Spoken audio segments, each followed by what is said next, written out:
साथियों जय भीम, नमो बुद्धाय। जैसा कि साथियों आज हम जिस अध्याय पे चर्चा करेंगे बाबा साहब के नाम से रिलेटेड है और बहुत बढ़िया लेखक यहाँ एक छोटे से सारांश के द्वारा हमें समझा रहे हैं कि और लिख रहे हैं, डॉक्टर अंबेडकर का सपना था बहुजन पूंजीपति बने। ये सब साथियों आज का ये चैप्टर है और इस विषय पर वो लिखते हुए यहाँ थोड़ी सी हमको आंशिक जानकारी दे रहे हैं। वो बता रहे हैं कि डॉक्टर अंबेडकर जो है वो दोहरी क्रांतिकारी के दार्शनिक थे। उनका सरल भाषा में कहा जाए कि उन्होंने बाबा साहब का जो प्रयास था वो चाह रहे थे और उनका कोशिश भी था और वो उन्होंने काम भी किया। बता रहे हैं लेखक यहाँ कि वो अर्थशास्त्री पहले थे और समाज सुधारक बाद में थे। उन्होंने आर्थिक क्षेत्र में बल्कि देश के जो विश्व का जो सबसे विश्वविख्यात जो है कोलंबिया यूनिवर्सिटी है, वहाँ से उन्होंने अर्थ के विषय में उन्होंने पीएचडी की और उनको अर्थ की बहुत बड़ी जानकारी थी। इसलिए वो हमेशा ये चाह रहे थे कि जो दलित समाज है वो पूंजीपति बने और इस पे वो विचार करे, इस पे वो मेहनत करे, क्योंकि उनकी मेहनत की कला जो थी उसकी जानकारी बाबा साहब के अंदर थी कि इनके अंदर जो रुकावट है वो किस चीज़ की रुकावट है। सबसे पहले उन्होंने अर्थ पे शोध किया और अर्थ की जानकारी दी और अर्थशास्त्री बने।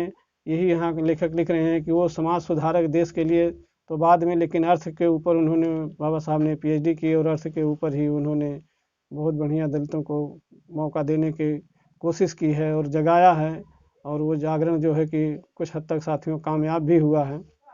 इसी विषय पे लेखक लिख रहे हैं कि जो है कि बाबा साहब ने अर्थशास्त्र में पीएचडी की हुई थी। औद्योगिकरण और उदारीकरण ये दो रास्ते उनके पास, दो साधन थे और उन्होंने दोनों पे जो है कि काम किया हुआ है समाज के लिए कि जो है दलित समाज उद्योग में जाए और स्वयं को अपने आप उद्योगपति बने। जब तक इसकी अर्थ की व्यवस्था सही नहीं होगी तब तक जो है कि ये समाज में मान सम्मान पाने का अधिकारी नहीं होगा। ये सपना जो है कि आज जो हम यहाँ मौजूदा स्थिति, अभी हमारे सामने जो मौजूदा स्थिति है कि कुछ साथी हमारे कामयाब भी हुए इस समाज के और कुछ अभी पीछे रह रहे हैं, कुछ इसके कोशिश में लगे हैं। लेकिन 1913 में आज हम 2000 पार करके हम 2020-23 की कल्पना साथियों चल रहे हैं। 2023 में हम चल रहे हैं और 1913 में ही आज करीब बाबा साहब 100 साल पहले ही उन्होंने कोलंबिया यूनिवर्सिटी से जो है कि अर्थ में पीएचडी करके उनको इस बात की जानकारी थी जो आज हम कर रहे हैं, जो आज हम जी रहे हैं, इस बात की बाबा साहब को 100 साल पहले ही जानकारी हो गई थी। उनको अपने ज्ञान के द्वारा ये महसूस हो गया था कि समय इस तरीके से और यहाँ समाज को पहुँचेगा।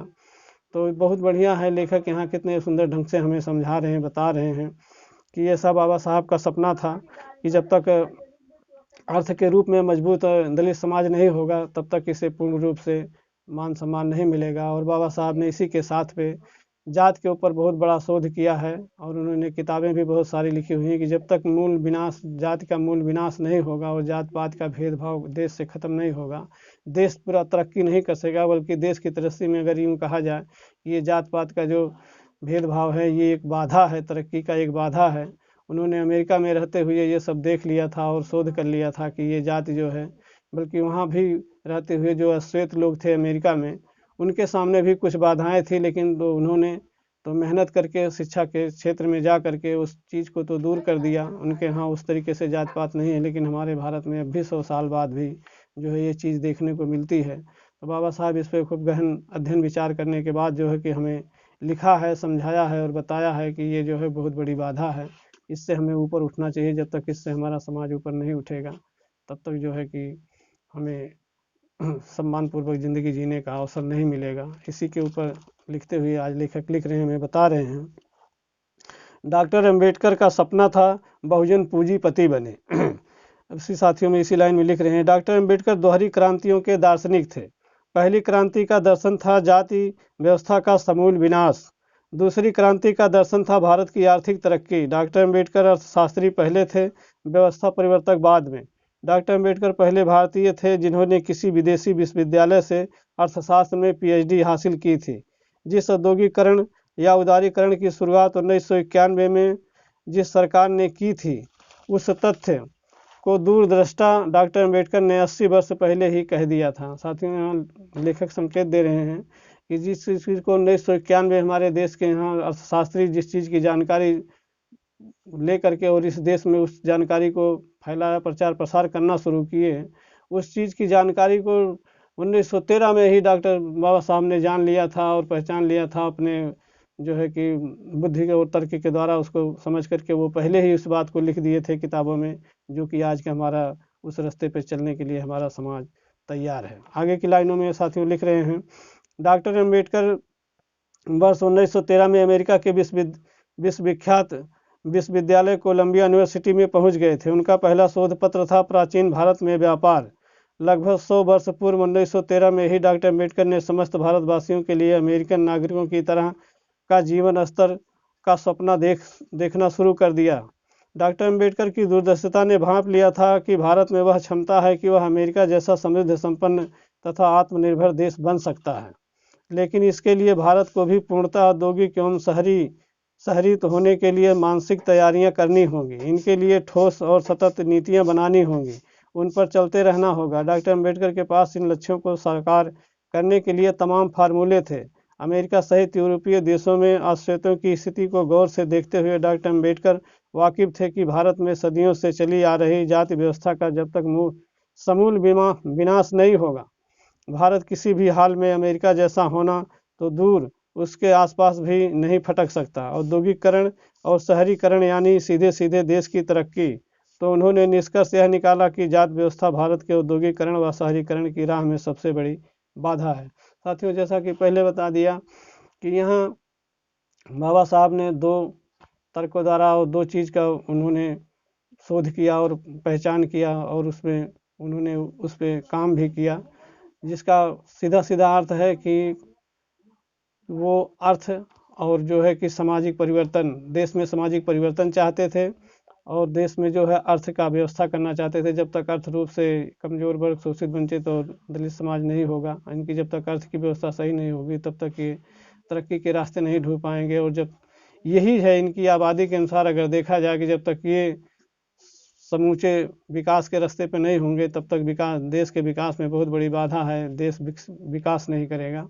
उसी चीज़ों को यहाँ संक्षिप्त रूप में बता रहे हैं, लेखक यहाँ लिख रहे हैं कि इसके लिए सबसे बड़ी बाधा जो है वो जाति का विनाश है। वो कह रहे हैं जब तक समूल विनाश, जाति का समूल विनाश नहीं होता है, एक दूसरे में भाईचारा नहीं बढ़ती है, तब तक देश की तरक्की में बाधा है। साथियों, इसी चीज़ को यहाँ एक छोटे से अध्याय के जरिए हमें जो है लेखक यहाँ समझा रहे हैं। ये बाबा साहब की संपूर्ण विचारधारा थी और उन्होंने इस पर शोध करके किस तरह किताबों और पुस्तकें हमारे लिए लिख करके गए हुए हैं, जो इसको हम अगर आज पढ़ें और याद करें, उनके विचारों पर गहन अध्ययन करें, तो हमें साफ रास्ता वहाँ से मिलेगा और हमें वो रास्ता लेना चाहिए। हमारे युवा साथियों को पहचान करके उस रास्ते को लेना चाहिए और उस रास्ते पर चल के अमल करना चाहिए। आप कठिनाइयाँ तो जीवन में आती हैं और ऐसे भी आती रहेंगी। हम किसी भी कार्य को करेंगे, किसी भी क्षेत्र में जाएंगे तो परेशानी हमारा पीछा नहीं छोड़ेंगी, लेकिन फिर भी हमें साहस के साथ आगे बढ़ते रहना है। इसी चीज़ को लेखक यहाँ दर्शा रहे हैं कि बाबा साहब की कितनी सुंदर विचारधारा थी, जो कि हमारे लिए आने के लिए आज जो हम 100 साल बाद यहाँ जो आज हम मौजूद हैं, थोड़ी बहुत हमें जो रास्ता मिला हुआ है, जो हमें थोड़ा बहुत जीवन को अपने साकार करने का मौका मिला हुआ है, इसका बहुत दिनों पहले 100 साल पहले ही बाबा साहब इसकी परिकल्पना कर पे उन्होंने किताबों में हमारे लिए रख करके चले गए हैं। और हमें ज़रूरत है सिर्फ उन्हें याद करने की, पहचानने की और उनके बताए हुए रास्ते पर साथियों चलने की ज़रूरत है। तो हमारे लिए बहुत ही अच्छा होगा अगर ऐसा हमारा दलित समाज करता है, तो उसे एक बेहतर जीवन जीने से कोई रोक नहीं सकता है और वो एक बहुत अच्छे देश में तरक्की भी कर सकते हैं और एक अच्छा जीवन जीने के लिए उन्हें कोई बाधा नहीं हो सकती है। साथियों, इसी के साथ इस वीडियो को यहीं वाणी को विराम लेते हैं। अगले चैप्टर पे हम फिर आपसे चर्चा करेंगे। तब तक के लिए साथियों, जय भीम, नमो बुद्धाय।